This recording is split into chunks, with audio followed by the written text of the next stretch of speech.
And so just simply being here gives us everything that we need, gives us everything that we are longing for.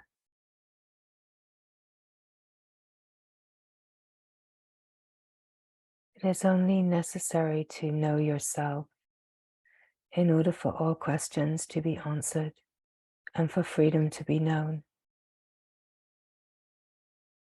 It is not about trying to understand anything with the mind,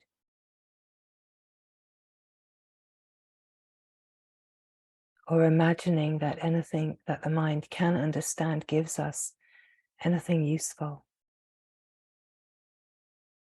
It is about the direct recognition in the presence of being that all that is longed for is to know the self, is to know the perfect wholeness, the divine wholeness that we are, to remember, to truly remember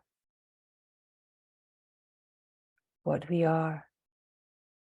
And when we are resting in the being, it gives us all that is needed to know this, to be sincere in this, to deepen into this, and to constantly have the clarification of what this life is for, and the remembering of the sincerity that it takes, the one-pointedness that it takes to really carry this through to the deepest possible, clear, undoubtable remembrance of divine wholeness that we are. To be very clear that we are here to awaken fully into the remembering of divine wholeness, and that nothing else matters. Whatever the mind thinks is important, whatever the mind thinks matters, nothing matters. And it is when we rest in the being and we taste the wholeness, we taste the true nature. It's like constantly resetting the compass, constantly resetting any misguided information and ideas about what this life is for. That when we come to the being, it is so clear when we are truly resting in the being, not the mind's idea of what being is. And that is why it is so important that when we come to the being and recognize the being that we are, the I am presence of being, the simple awareness, it is not to let this be taken over by the mind's idea that it knows what being is. Because as long as the mind is present, being will seem to be obscured. And being, true being, is an emptiness, is an openness, is a clarity.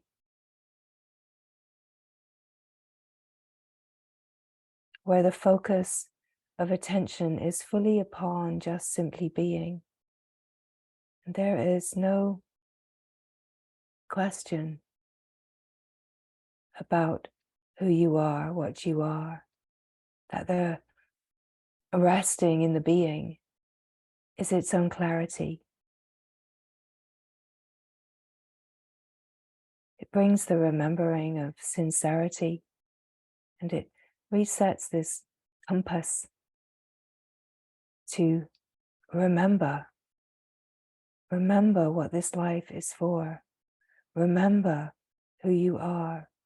Remember the love, the openness, the emptiness, the simple perfection of the immaculate being that you are.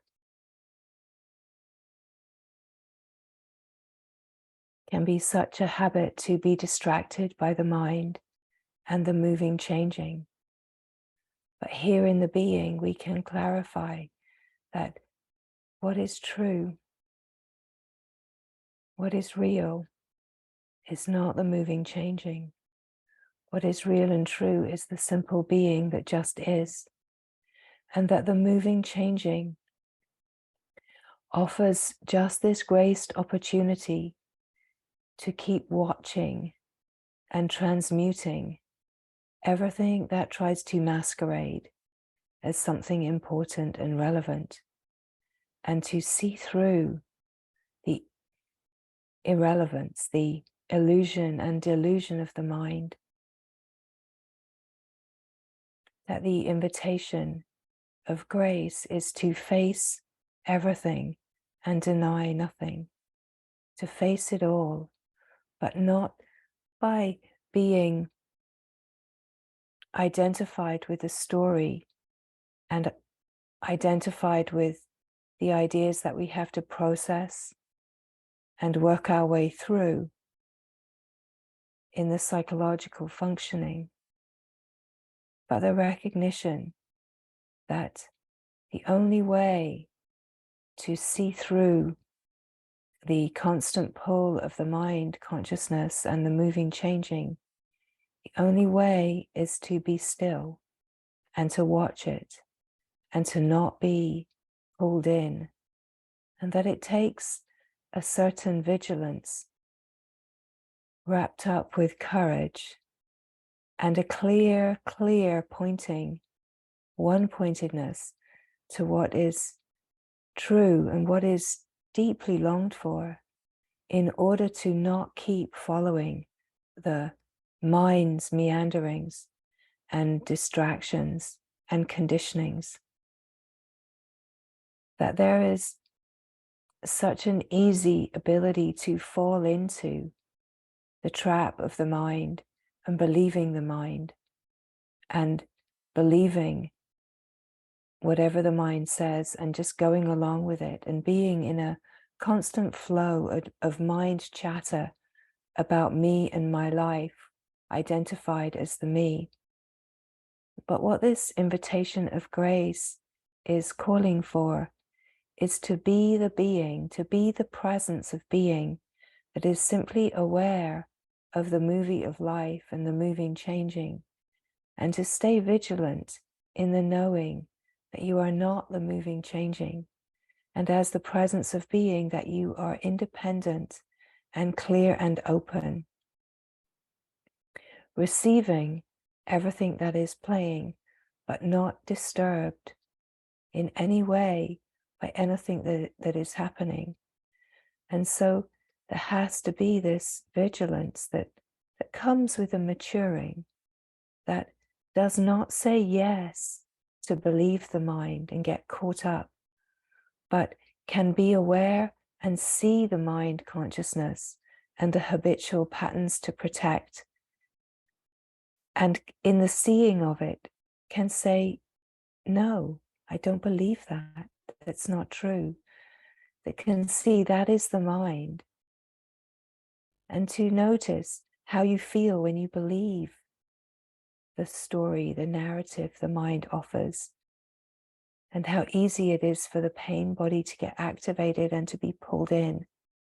And how do you feel when you recognize that you are the independent, aware being that is not touched when you do not believe the mind, right? It's to notice what is true in direct experience, and to see how easy it is to get distracted and pulled in. And when this arises, the mind and the personality can find it kind of amusing or frustrating, but it's to even see all of that where the mind makes a caricature, we could say, out of itself and amuses itself with its own insincerity, right? It's to not give attention to any of that, not give attention to the insincerity of the mind that is amused by its insincerity and inability. It's to have this vigilance to see the mind's activities, to see its delusion, and to see its wanting to distract, to know that it's completely innocent. But at the same time, if you give a little bit of belief, you're wrapped in to believing, and you're fully entangled in identification, in separation, in the illusion of separation. And now if what you are longing for in this life is freedom, then that kind of allegiance is not supporting your longing. And so it is to recognize what supports the longing, which direction, what kind of allegiance needs to happen in order to support the longing for freedom. And it's to, in the moment of the possibility of indulging and nourishing the mind, it's to be aware and to turn with vigilance towards the sincerity and the recognition of what this life is truly for. This is how the one-pointedness matures, is by recognizing what that one-pointedness is pointing towards. And in the face of some kind of distraction arising, in a way, there's a play of a choice. Do you choose the distraction? Do you make your allegiance with the distraction, with the story of separation and the me that believes that these narratives are important? Or do you make your allegiance and say yes to truth, yes to the longing? Do you turn in the direction that brings you closer to God, in the radiance of God, into the love of God and the remembering of what is longed for, what is alive in the heart, and what you are being pulled to? Because if there is a longing and a pull and a sincere aliveness to really carry this to the fullness of remembering, of realization, then the depth of sincerity is absolutely integral. Because where there's not a depth of sincerity, you quite honestly will not make it. Because there's still someone that's dabbling, right? And where there's a dabbler, you know, where this is kind of a hobby, where this is something to do a couple of days a week, then this isn't the kind of sincerity that brings us for the fulfillment of the longing. This has to be a one-pointed 24/7 absolute sincere commitment. The compass has to be absolutely set upon what the heart is longing for. And the words that can be uttered, there's nothing else wanted, have to be absolutely sincere, that truly nothing else is wanted. Because if there is anything else that is wanted, that is where you will live. You will live in the dabbling and the hobbyist ground of just touching in, having experiences, and constantly feeling disappointed and moving in this mindset of imagining that it's not working and I'm not getting it. But it all depends on your own sincerity, because it is your sincerity and how deeply the conviction and vigilance is rooted that carries you. And so you cannot improve your sincerity through any external means, and you cannot cultivate your sincerity through any external means. All of that is the mind's idea. All that needs to happen is to be present as the being and discover in the being what is alive and true. You cannot cultivate anything that is useful for this unfolding with the mind. It is about releasing all concepts, ideas, and beliefs releasing everything that has been cultivated, releasing this sense of any previous experience. It's about surrendering everything, the whole life, everything that has been lived, to the present moment. To not rely on memory or past is to be here so present, so fully present, that you pull in all the tendrils of entanglement with the worldly and the mind, and you just are a holy yes that is just present here in the aliveness of what is longed for. Even though in truth what is longed for can't really be known, but it can definitely be felt in its rawness and its aliveness. It can definitely be alive and enlivened, but it is enlivened not through any external means or techniques. You know, there can be all kinds of misunderstanding that external techniques can enliven, but nothing can enliven your longing from the external except an absolute presence. An absolute presence will enliven the longing. Being the being that is resting in its own beingness enlivens the longing, because it brings the frequency of truth alive.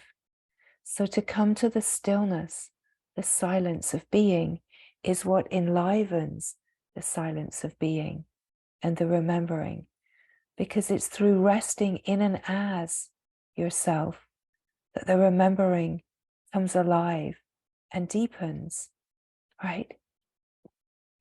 Of course, the deepening is also supported as we rest as the being, as we rest as the awareness of the moving, changing.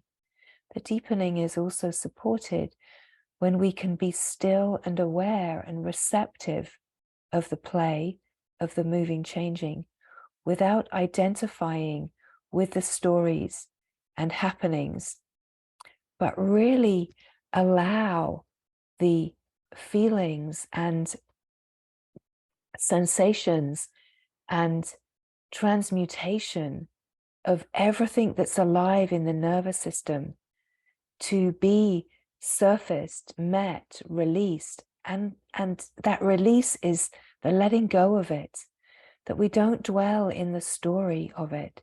We just truly, in the releasing, let it go, recognize this dabbling with the mind in story, past memory, does not serve or support the deepest longing.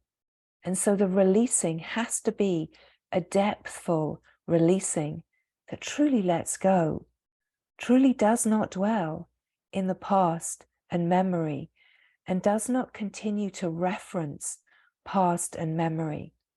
That in the facing of life and the play, we are surfacing through the nervous system, which is consciousness. We're surfacing all the old material that is stuck, let's say. It's not stuck belonging to someone. It is just impersonal patterns of consciousness that are being focused upon and acting as conditioning and protection. And so the releasing is the releasing of gummed up, dense patterns of consciousness that are delusionally acting as if they are someone that has a story, a life, a past. But none of that is true. But it's so captivating to the mind to believe its own narrative. And that is why we cannot use the mind and the narrative and the external in any way to be in the remembering of freedom. We have to come to this spacious presence that's undisturbed and unaffected by the moving, changing, in order to clearly see the moving, changing, the movie, the play, and recognize in direct experience what I am is the aware being that is aware of the moving, changing, but untouched and unaffected by the moving, changing, right? So when we are resting as the aware being and watching, then we are in the true seat of our longing, of our conviction, of our vigilance, of our holy yes. And we're watching the moving, changing in order to allow there to be a surfacing and a receptivity of all of life and what it offers, but to not believe and be identified with the character, or at least be able to be aware and see when identification happens, right? Because identification will happen. So when identification happens and there's a getting stuck in the content of experience, that there's an ability to see that and to drop back to being the awareness and allow there to be a releasing through the nervous system that transmutes the sticky old patterns of stress, the patterns of consciousness that create and move as ideas, concepts, beliefs, and protections and conditionings, that we can release all of that through the nervous system, which is the consciousness, into, in a way, the pure flow. And as we release it into the pure flow, the flow of life can move more naturally, more smoothly, and there's more spaciousness in the dance of life for the being and the bliss of being to be felt, that we find ourselves in the blissful, radiant openness of being. And when we are in the blissful, radiant openness of being, there is this flow, which is life flowing within itself. Yes, it's flowing to surface of material, but its flow is a flow of surrender and flow of natural devotion that brings us in our beingness to a deepening remembering of the sincerity and keeps resetting that compass to remember the one-pointedness, to remember the purpose of this life is to awaken fully out of identification and into the shining radiant glory that is divine wholeness, that is God, is the mother, and that we are completely on track for this. There's nothing that we have to do within our worldly life to bring ourselves on track, that all ideas of what we might need to do, techniques we might need to learn, work we might need to do, things we might need to achieve, anything at all that the mind says that we need to happen in order for the deepening is all absolute nonsense, right? There's nothing in the worldly life that is needed to be conceptually fulfilled, let's say, because there's a wisdom that is carrying everything. And it's about being the being, and in the knowing of the being, the flow of life is the flow of intelligence that wisely knows exactly how all of this needs to unfold. And in a way, the surrendered life, being life surrendering into itself, is the surrender of the me and my life into God's life. It's the surrender of the me and mine, my life, my way, to thy way. Thy way, thy will, the way, the only way, is to give it all to the glory and to let go of any imaginings that the mind and the me knows anything about this. Because the truth is, there is no awakening, right?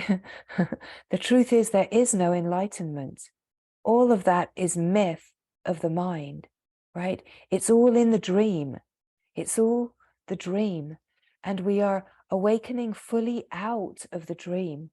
And our conviction, vigilance, And courage has to be to awaken out of the dream, not to awaken in the dream, because there's lots of that goes on in the collective consciousness, imagining that there's awakeness.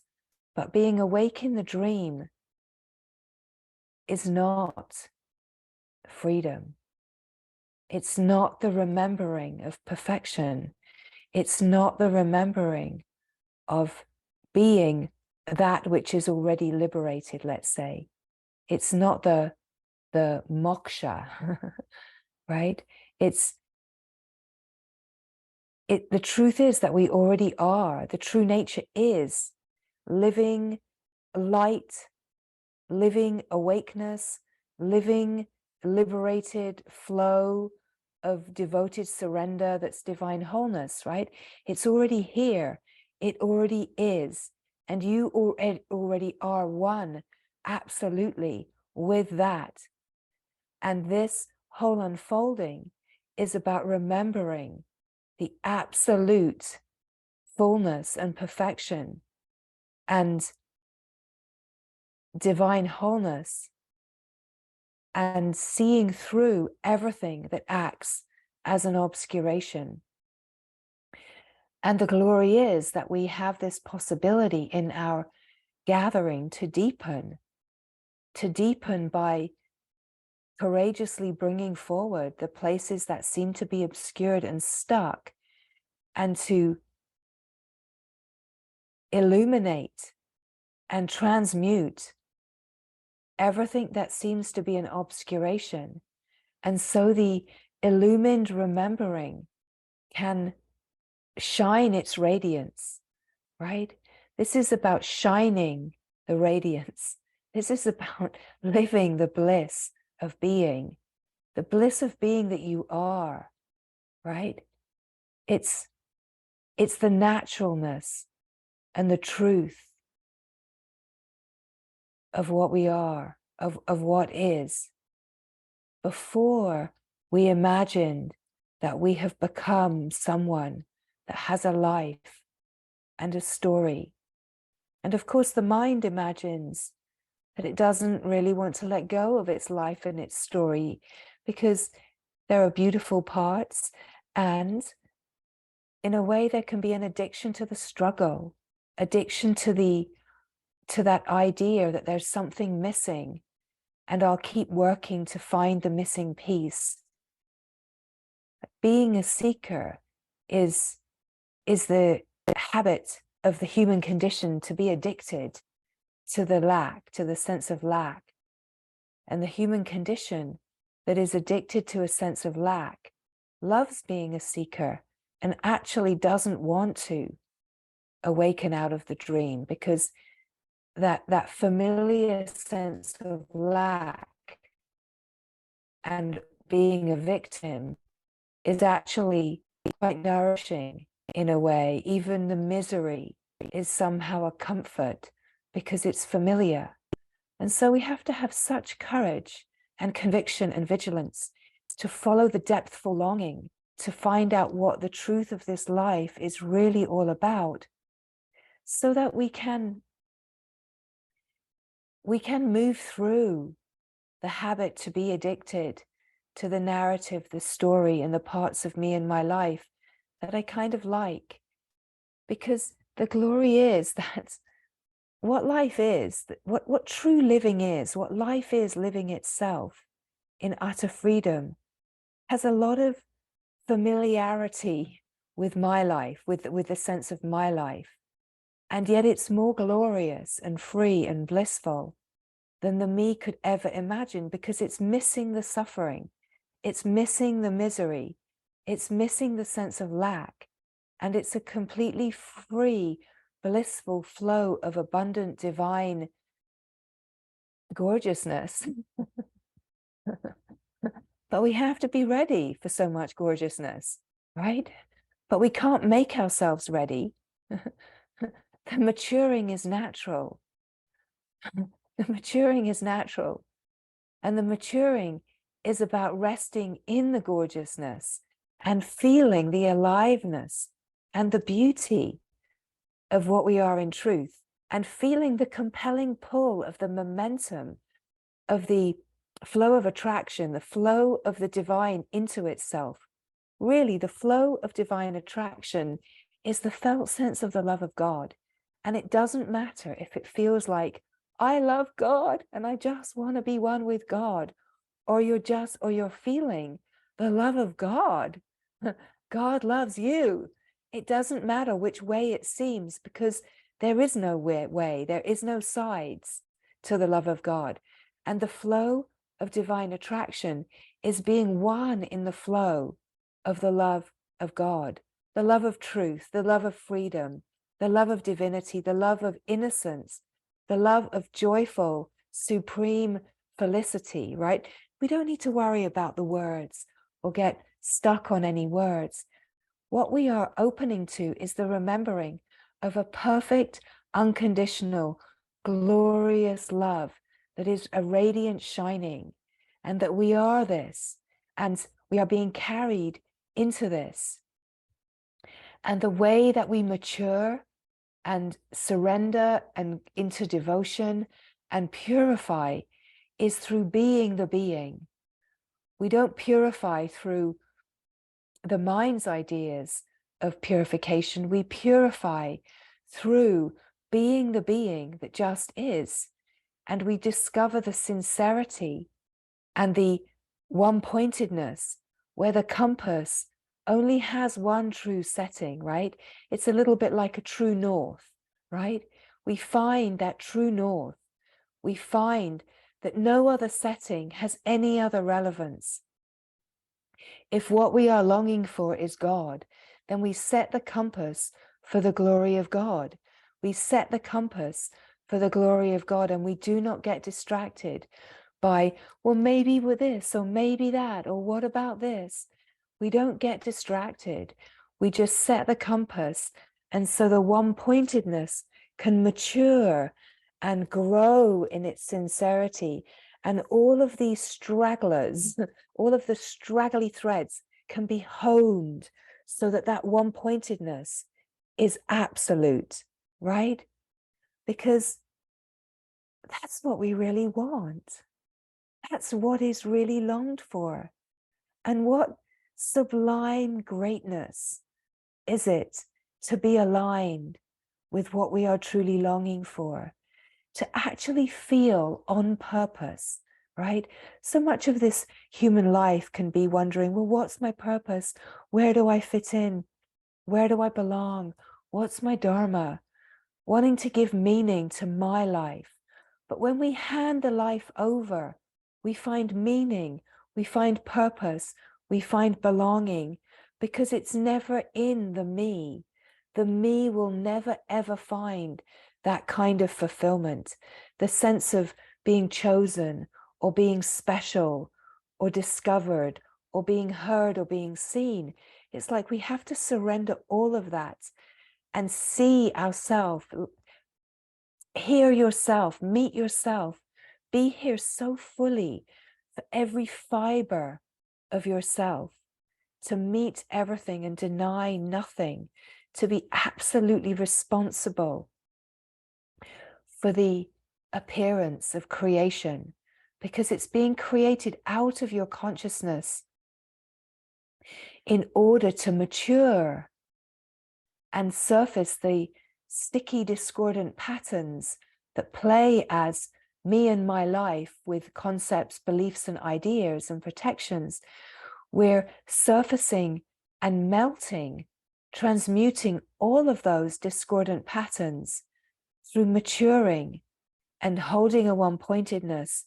And in a way, we could say bringing everything home to the remembrance, bringing every fiber of what you have imagined you are to what you actually are, in shining, radiant remembrance of the love, the perfection, the immaculate, immeasurable gorgeousness, the glorious gorgeousness of what you are in truth, of what is, right? And this is what is in process. And so as these words come, there's nothing to do. There's nothing needed but to feel the resonance of truth that's alive in your being, and just allow an attunement and an alignment with the being to naturally deepen as the words come, through being yourself and the felt sense of the resonance, the frequency, the vibration of the knowing of yourself. So it's about the being that can feel the felt sense, I am being, the presence, and just resting here in the silence, the stillness, the peace, where there's a knowing in the being itself. It's the innermost being that remembers the silent, still, undisturbable presence that just is.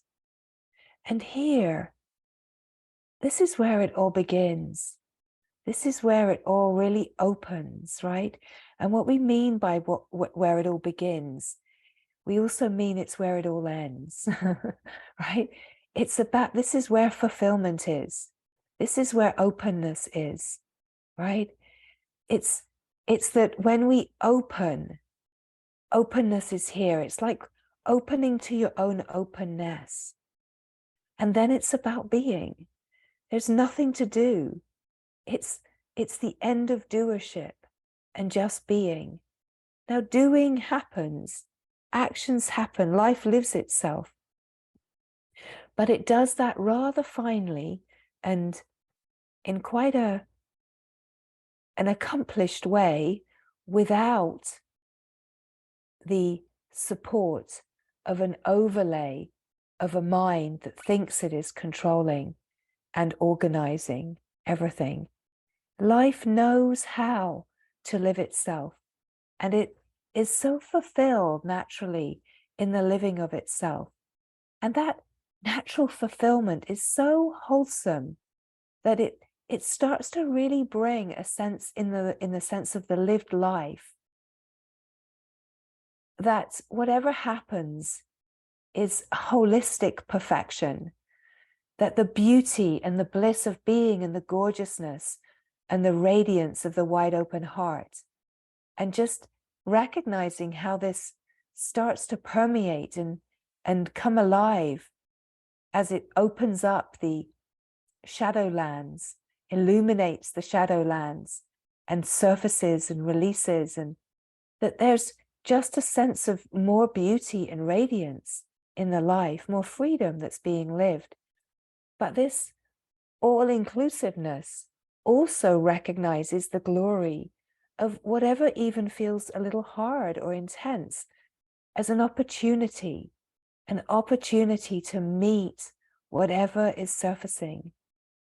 You know, when we come to this really holistic seeing, where we're not in the mind's ideas and concepts, the holistic seeing welcomes everything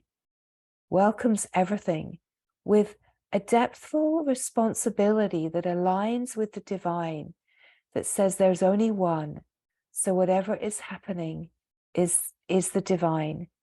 And there is a surrender that says yes to whatever is happening, that cannot see anything as being outside of the divine plan, however intense and hard it may feel. That there's a recognition that the consciousness that I am is creating all of this, and it's completely impersonal, unlimited.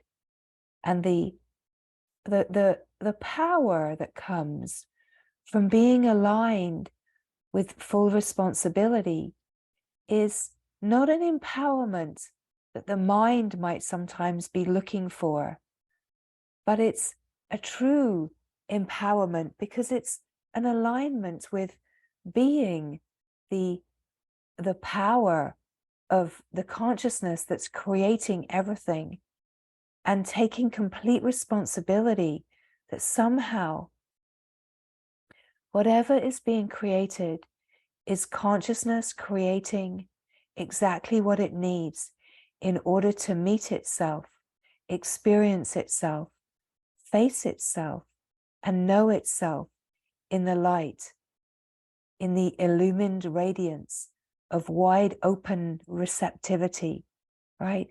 So whatever happens, however challenging it feels, there's this possibility to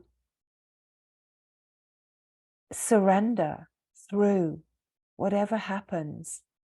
And that's when being aware of the mind and the narrative and the pain body activation and allowing the surfacing through recognizing what is actually happening in the nervous system and allowing the sensation and aliveness of what's happening in the nervous system to just be able to flow through being the presence that is totally present with whatever is happening in the nervous system.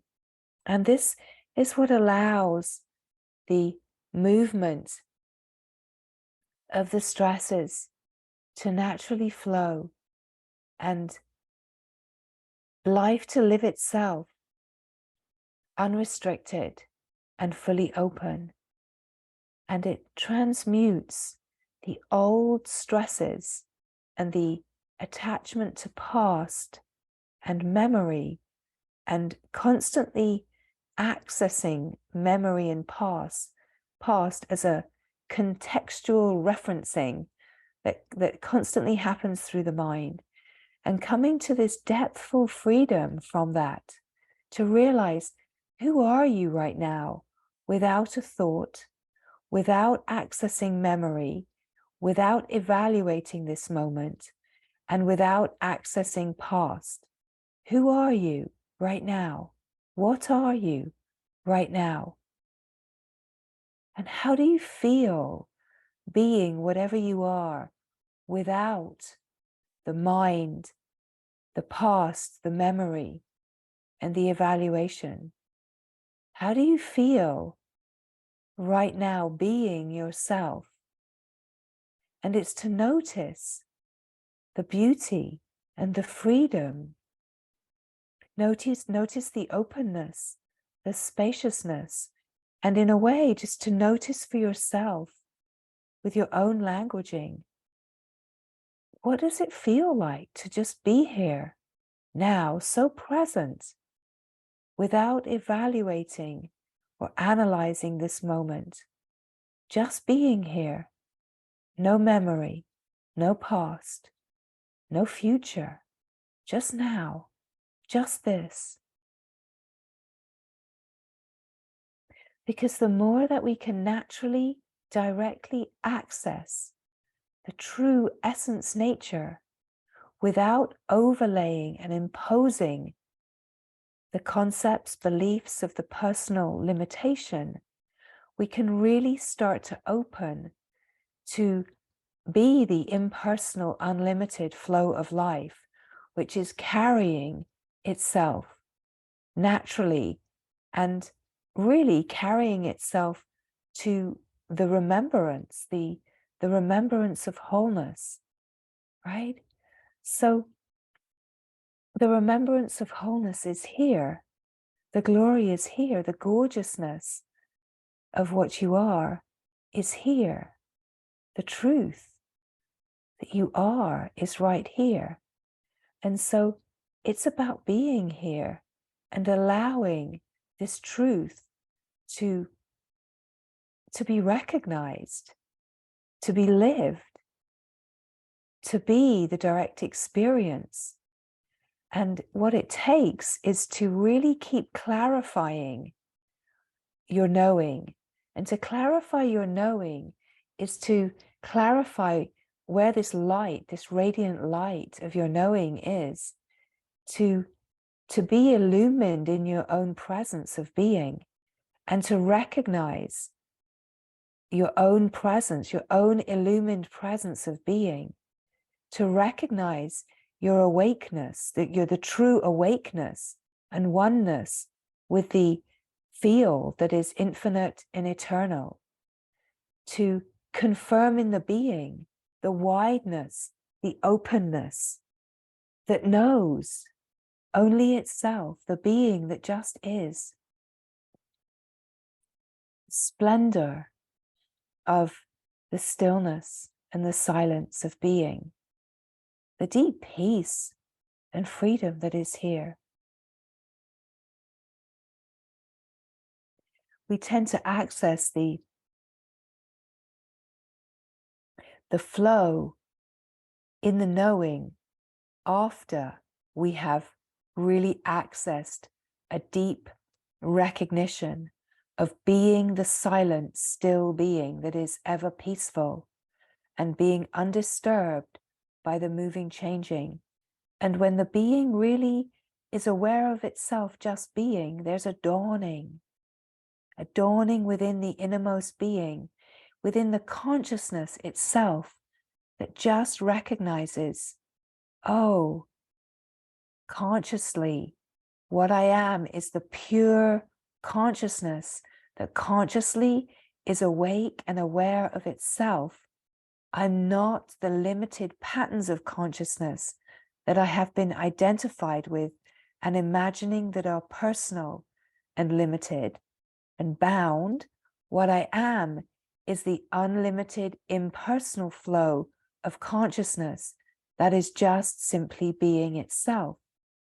And as we recognize this, the knowing itself is like a flow within consciousness that is flowing within its conscious knowing of itself, because it knows itself, it knows itself, it knows itself.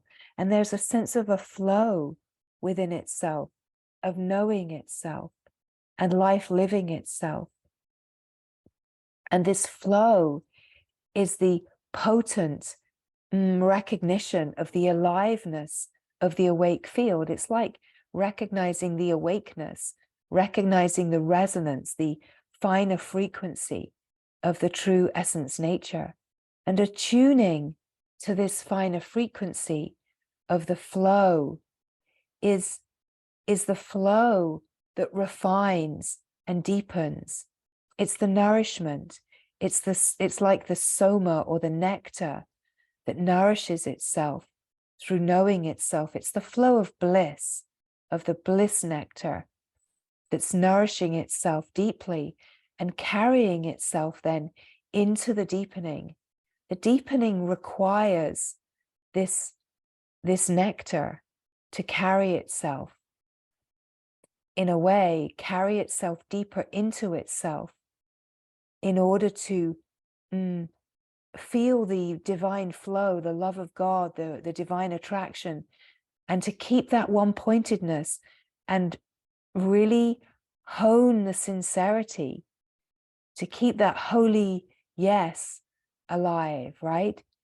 And that's why all that is required is to know the being that is, because in the knowing of the being that is, everything is here that is needed for the carrying into the depthful remembering of the awakeness of what we are. So there can be a sense of being awake in the dream to start with, and that's okay.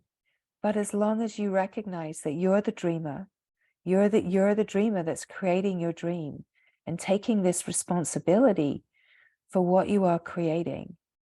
Because to take responsibility for what you are creating is this empowering recognition that we're speaking of, where you come to the true power of being the consciousness that can flow and create an appearance in order to surface the unconscious material that can act as obscuration.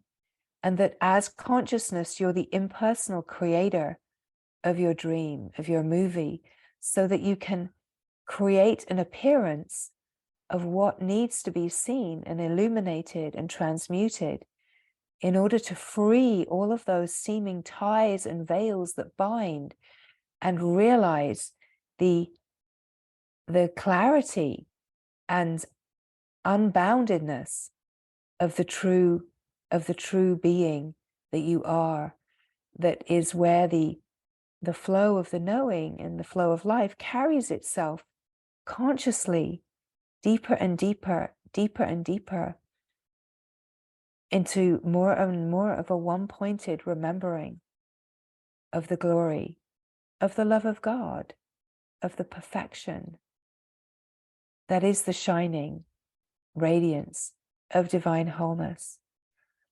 And so there's a naturalness to this flow. There's a naturalness to how everything is flowing. There's a naturalness to what is unfolding. And we don't need to understand it. We cannot understand it with the mind. It's about this surrender of the mind, the me, and my life into being the flow of life, in the recognition of the knowing that knows, which is deep in the innermost being, that is simply being itself. In the stillness, in the silence, the natural presence that just is, awake and aware of the moving, changing, comes to recognize that this natural presence of being is completely undisturbed and unaffected by anything that is moving, changing, anything that you are aware of. We could say that anything that you are aware of is only ever known in awareness. That the only place that anything is known, actually known, is in awareness itself. And in awareness, we could also say that it's known consciously in the consciousness, which is that it's known in the nervous system. So all that you actually really know is the nervous system, is your consciousness, as a resonance, as a frequency, either a frequency that feels very easy and flowing, or as a frequency that feels triggered and with a charge, right? So to know your own consciousness is really to know your own nervous system.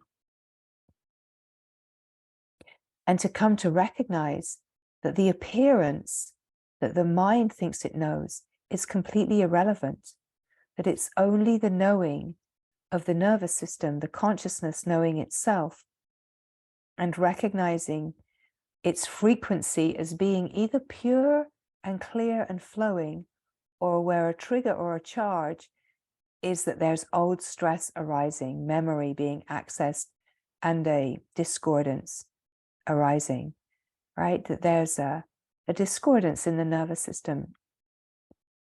And it's only ever about being fully awake, aware, and present with this discordance that we release it. Because it's all happening in the same place. It's all happening in the nervous system. You know, what the mind imagines that is happening in the life, and I've got to speak to this one, and I've got to do this, and I've got to take care of this. All of that is just the mind's distraction into its projected world. All that really needs to happen is to be completely present with what's happening in the nervous system. And the deeper that we fall into being the being and recognizing the fine frequency of our own consciousness, and we take complete responsibility for the dream that we're creating, we recognize that the only place that we affect the creation of the dream is in the nervous system, is in the consciousness, and that we have the power to affect it through taking complete responsibility and being present with the sensations and aliveness. And this is the true power. The true power is that we don't react and move from the mind that is like a denser frequency of consciousness that is perpetuating the appearance in a way, perpetuating the appearance in order to play out in appearance what is trying to surface. That we have the power to not need to play things out, that we have the power to meet it as the aliveness in the nervous system and know that it's only known in awareness, and to be fully aware as the aware presence of what is happening in the nervous system, in the consciousness, and to just meet it and let it be transmuted in the nervous system naturally, smoothly, kindly, and in a way that the charge and the stress in the nervous system then returns to a simple smoothness, because something has been transmuted that doesn't actually need to be played out. Now, we will play things out as long as we need to play things out. But what we're pointing to is the true power of being yourself, and what can actually happen as we really open to the awake field and the flow, where we have this capacity to transmute, let's say, our own consciousness in the whole field of consciousness through the recognition of what is true and being the illuminating presence that can powerfully transmute and bring everything to the remembering and one-pointedness. And of course, there's a natural maturing that is happening that allows this that we're speaking of, the transmutation through awareness, being aware of itself, and the recognition that what world is, what my life is only ever really known in the nervous system. It's only really known as a resonance. Anything, everything, it's all there is. And this maturing and remembering of the perfection is really about remembering the perfection of the fine frequency of the Immaculate. We're kind of being honed and refined to remember and be able to resonate at the finest frequency of the Immaculate, of divine wholeness. And how this happens is by refining the frequency that we are living at. That what is the frequency that we are living at, and refining the frequency of the lived experience, let's say, to be subtler and subtler. And that frequency is, in a way, the nervous system. It's the consciousness refining itself through what seems like life appearing, receiving, meeting itself, and releasing the unconscious material, which is the patterns and discordance in consciousness that give the sense of being an individual or a separate one, that we're opening to remember the impersonal, unlimited freedom of being pure consciousness, and then refining the frequency within the pure consciousness to remember the, let's say, the frequency of God, the frequency of Brahman, the frequency of divine wholeness. And that there's a natural intelligence that is carrying all of this.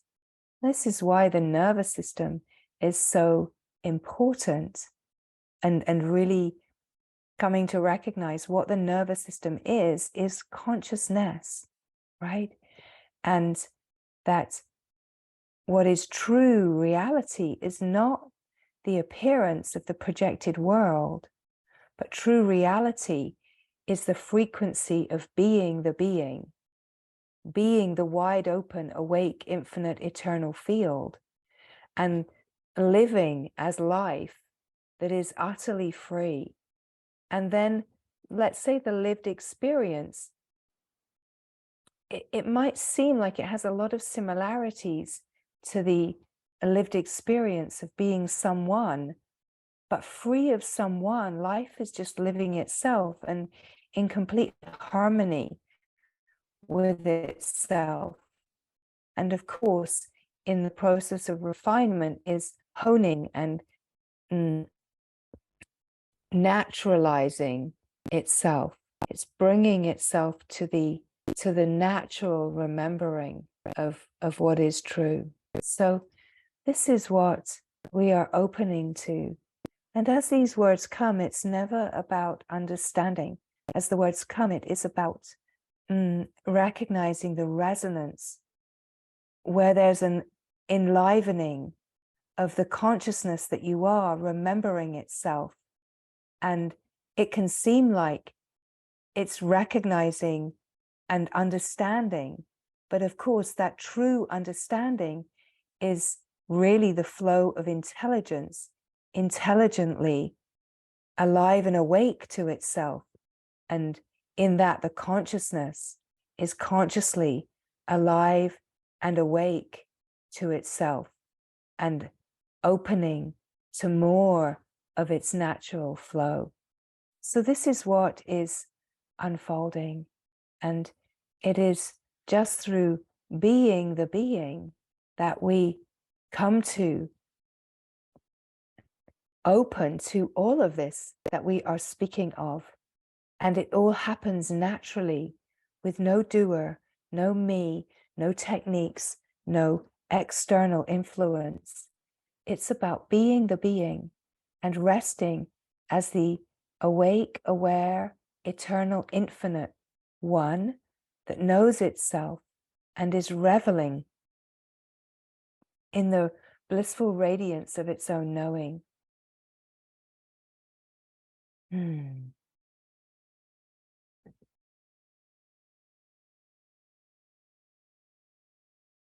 the stillness, in the silence, the remembering is here.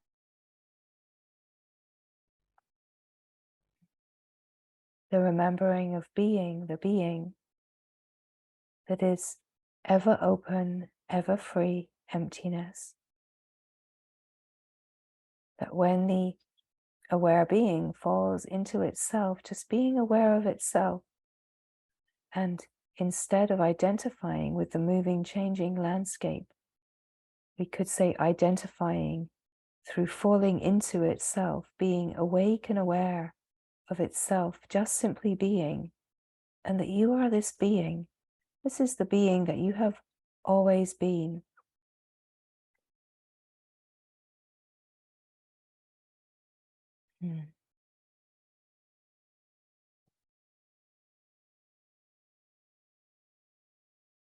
And where there is a knowing in the being, the knowing of the being, just being itself in simplicity, starts to be felt as this resonance that is a knowing which is flowing within itself, flowing within the unified field of the awakeness of the infinite eternal, that is flowing to know itself and flowing as life.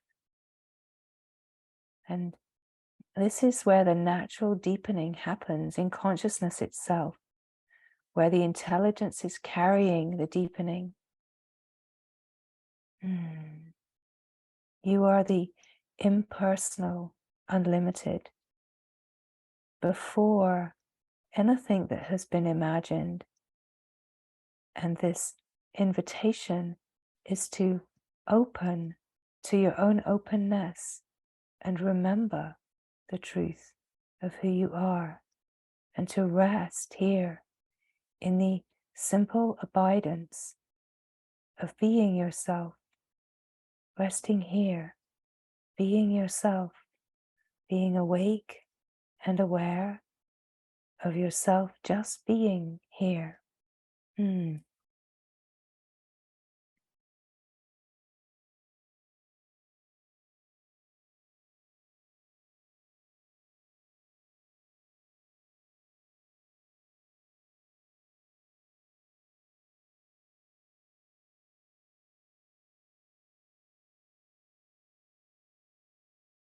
Resting absorbed The absorption is where the me and the sense of the personal and the limitation is absorbed into the pure consciousness that is unlimited. And it's resting in the absorption, absorbed in the being, and allowing life to live through the form, life to live itself, and just being the absorbed watcher of it all, knowing you are not the character, you are the awareness of the character, of the whole movie, of the whole dream. You're not the dreamer, you're aware of the dreamer, and it's to rest here, just watching and allowing the natural momentum of the intelligent flow to unravel itself, that you just rest in the depth of perfect remembering that is here and alive, and allow everything to unravel itself, that there's a naturalness, a natural intelligence that is flowing within this flow to bring itself to the remembering. Now, of course, the remembering is already here, the perfection is already here. That in a way, the remembering, we could say, is part of the dream, but the remembering is how we wake up out of the dream and into the glory of what is true and radiant and shining. And the more that we drink in the radiance and the bliss of being, then we are being carried by the nectarine flow that illuminates and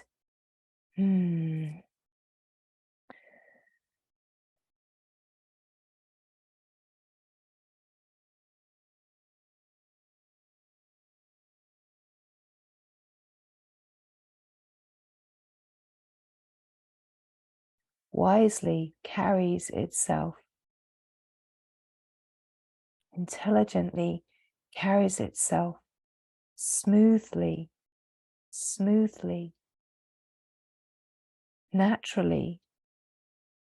It's a natural momentum, and it's about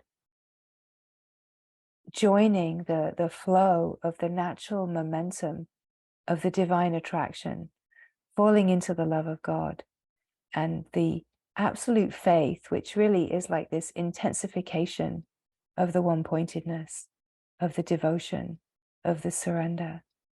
And it's all about this holy yes, this almighty yes, that just keeps saying yes to itself. It just keeps saying yes to itself.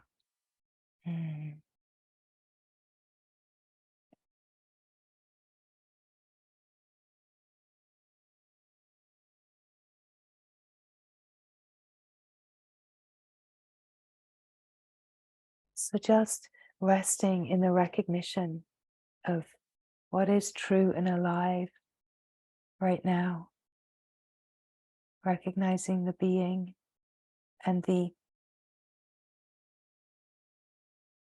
aliveness of where the being knows itself, the aliveness of the knowing, the flow of the knowing, that it has a clarity, a lightness, a brilliance, a beauty, a simplicity.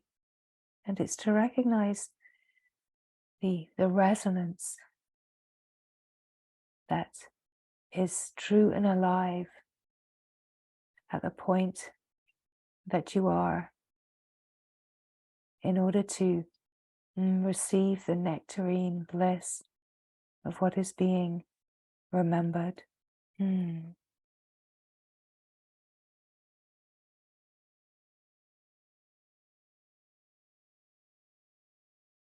Everything that is longed for, you already are. And what great glory that the fulfillment of the longing is the wholeness that you already are. And everything is being carried to remove the obscuration so that the glorious remembering can shine its radiance.